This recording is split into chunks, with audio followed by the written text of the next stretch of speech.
Yan.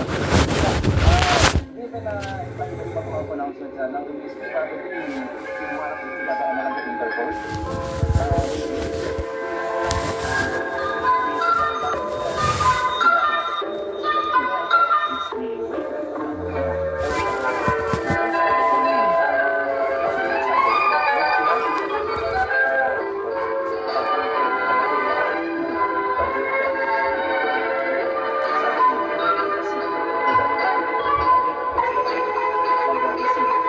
Kasi tingnan niyo mga kababayan, nakakapagtaka kasi dito, bakit naman gagalahin si Duterte?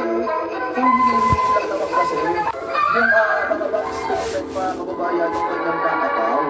Eh ang problema kasi mga kababayan, eh di ba, nung muna nag-voluntaryo nga siya, nagpapirma siya ng waiver. Mga kababayan kinabukasan, o anytime.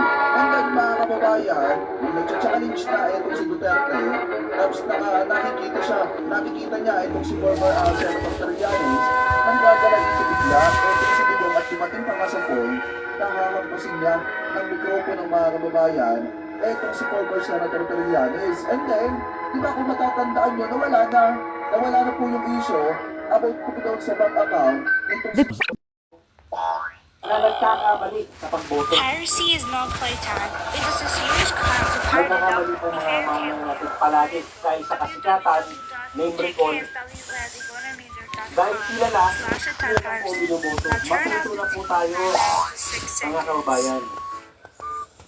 Aking mga kapwa vlogger na parehas naman, na nasa gitna, na walang leaning towards certain political party. Pagtulong-tulungan po natin ito, yung okay ang taong bayan. Huwag natin basta-basta ibibigay ang boto natin sa mga tao na nakita na natin na walang pakinabang ang mamamayang Pilipino.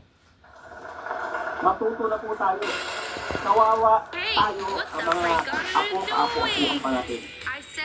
Dahil pagpalaging ganito ang nakaupo sa Senado, palaging ganito yung boto natin, malulugmok po sa kahirapan ang Pilipinas. Hindi na po tayo natin.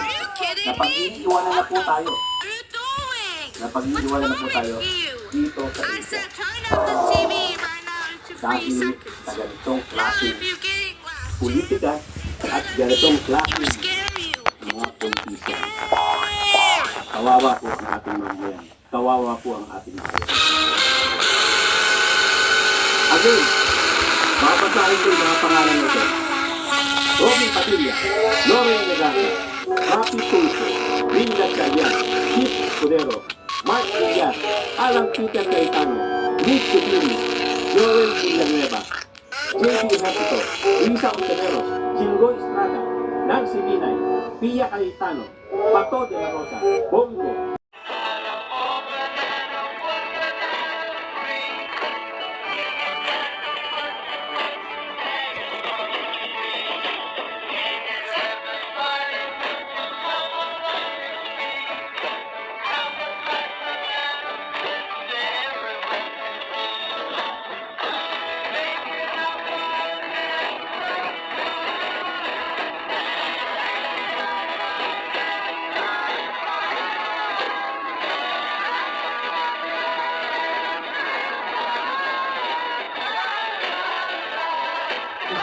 Isang proseso na nagpapagana sa ating araw at sa bawat iba pang bituin sa universo kapag ang dalawang bituin atoms ay nagsama-sama sa ilalim ng matinding init at presyon na nilikha sila ng isang helium atom at naglalabas ng napakalaking dami ng enerhiya. Ito ang parehong proseso na nagbibigay ng init ng araw at ang liwanag na kung ating inisipin na ang ginagamit ng enerhiya. Tingnan niyo po puro kayo dyan siya pumunta. Yung nasa ibabaw, 18.